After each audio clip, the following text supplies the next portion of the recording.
Curran Bhatia here with Ak Barak at the Tank Davis versus Rolly Romero press conference. The weigh-in. They just weighed in. There's a little skirmish. What did you think about it? It looked like Rolly was flexing and then Tank like nudged him. I don't know. What did you think? What it is was Rolly was in the way. You know what I'm saying? Kind of, you know, fighters always feel like if you flex in front of me, you just chump me. So he had to give him a little nudge.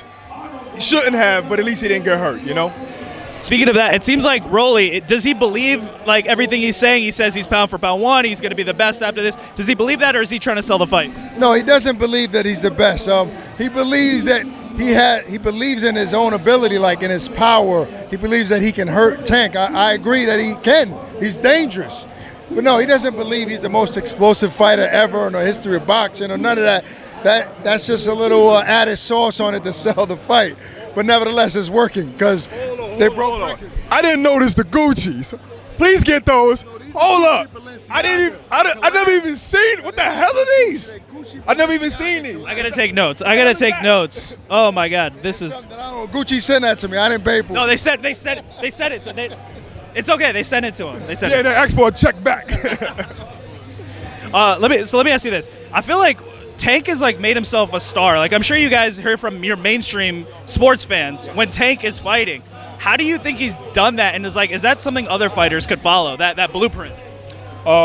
There is a blueprint, but it involves being involved in the hip hop community. Yeah. His swag that he has, and knocking people out. You understand? And also the cosign from Mayweather. You know what I mean? And his just a swag. I think it is. He just attracts a certain crowd, and that crowd loves him. That's the hip hop community.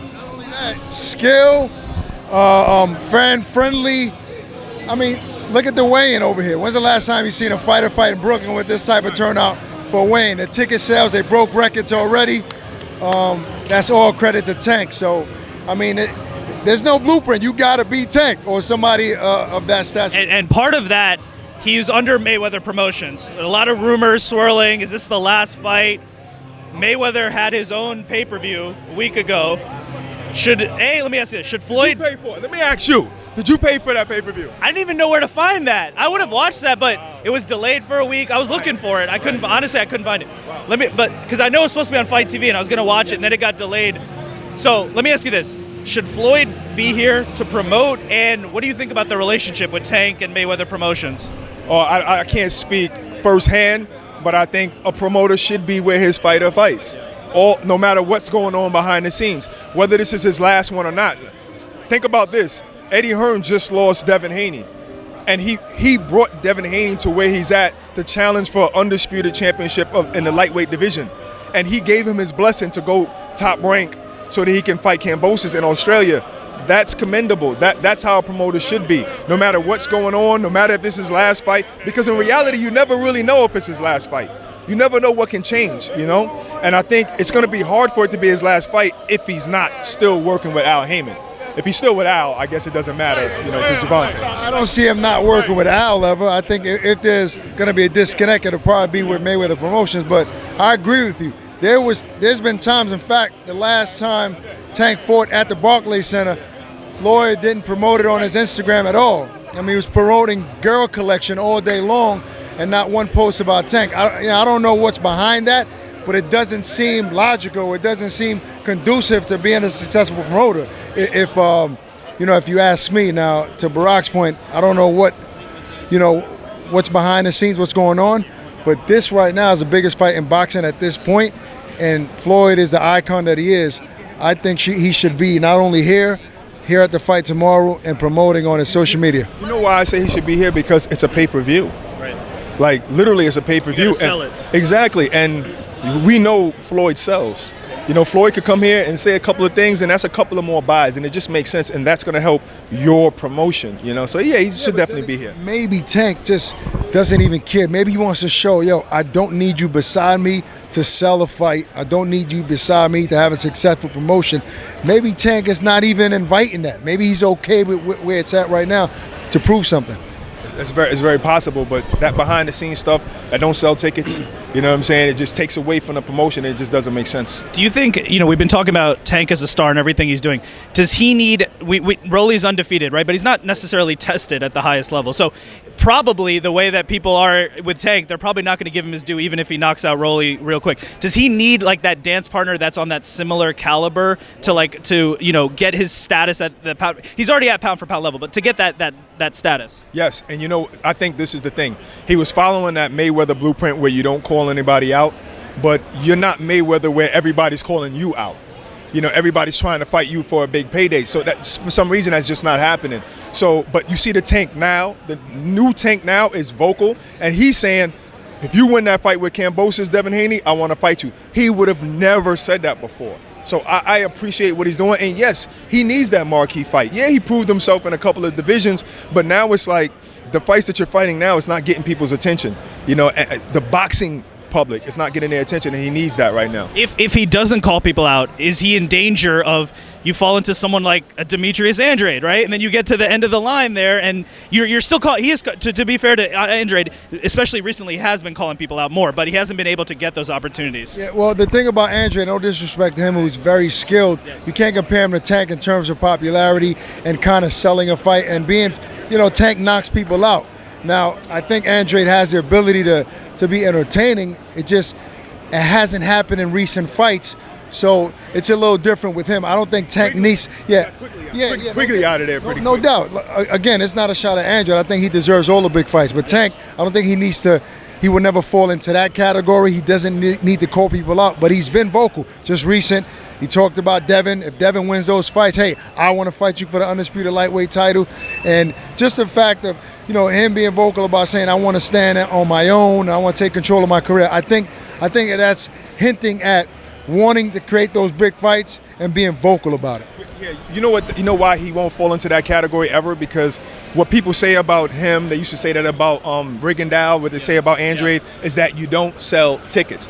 That can never be said against Tank. So just look around here to see that. If you're not fighting Tank, you're doing yourself a disservice. Right. He's made himself into a star. I wanted to get your final picks, but before I do, I just want to know, obviously, the boxing world was turned around with Canelo and Bivol. Yeah. Canelo said he's going to fight Triple G on the trilogy.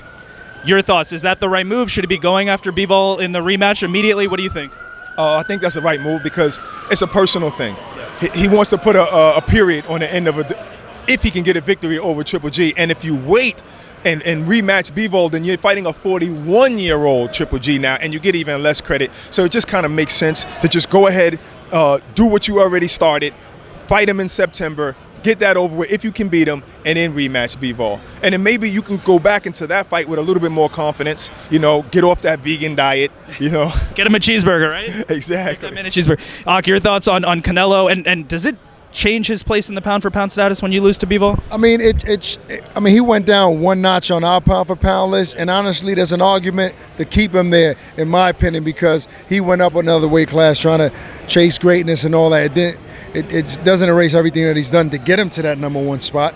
So, yeah, 1 and 2, I think it's understandable. For as far as like the fight, I like the Triple G fight. I'm more so of the mindset of let me get my get back right away, because anything can happen between now and May of next year, where maybe he loses to either Smith or Beterbiev, and that fight doesn't have the same meaning to it. But at the same time, I think that Triple G fight was already in place. That fight is going to sell more than a Bivol fight, even though people keep saying, "Oh, I don't care to see that fight again." That's nonsense. That's BS. It's going to be a huge fight. It's probably the biggest fight in boxing today because of the controversy of the first fight. The second fight, I thought Canelo won it clearly, but I like this fight. I think if all goes well for Canelo, he beats Triple G. Bivol beats Beterbiev, and they fight May of next year, and Canelo becomes undisputed at lightweight. That's a story right there. So I like that. It'll be even bigger. But to your point, you never know. Like Vladimir Klitschko never got the shot at the rematch with Tyson Fury, and these things happen. So we're here. Let me just ask you this last question. We got Tank, we got Rolly. Your official prediction, your thoughts, how's the fight going to play out? I think it's going to be, psych, I don't do predictions, you know that, but that's okay. It's going to be I'm going to ask you anyway. You know the guy who's supposed to win, but anything. Tank Davis is the favorite. Tank Davis is the favorite. He's the guy who's skilled. He's the guy that came up in the amateur. If Rolly say he just started at 17, then that means, I think Mayweather signed him in 2016. That means he was only 1 year in when he got signed. So somebody saw something special in Rolly, and I think it was power. I think he has unbelievable power because he doesn't exhibit skill. He doesn't exhibit skill that we're used to seeing in boxing. So he must have something for them to sign him that early. And maybe they're banking on that, but skills normally pays the bills, and even Mayweather started that. He made that famous in boxing. Skills pay the bills, so we know who should win. Let me ask you the question this way. If you were okay, well, I was going to say if you were giving advice to a friend who was going to put down a bet, or if you just want to give us your prediction. I think Tank kind of described it best yesterday at the presser, where he said it's not that Rolly's awkward, he's just inexperienced. With that being said, How did he say it? He didn't say it like that, but with that being said, Rolly is still a very dangerous fighter because in this sport, you can end a fight with one shot, and he has the ability to do that. But I think experience is going to be the difference. Just experience is that simple. Even though that's generic, it's just that Tank has been doing it for too long. He's seen too much in that ring. And I think Rolly's defensive mistakes are going to be the difference. So I'm predicting a mid to late round stoppage for Gervonta Davis. There you have it. Experience is everything. Barak, thank you guys so much for the time. And tomorrow night, Tank Davis versus Rolando Romero.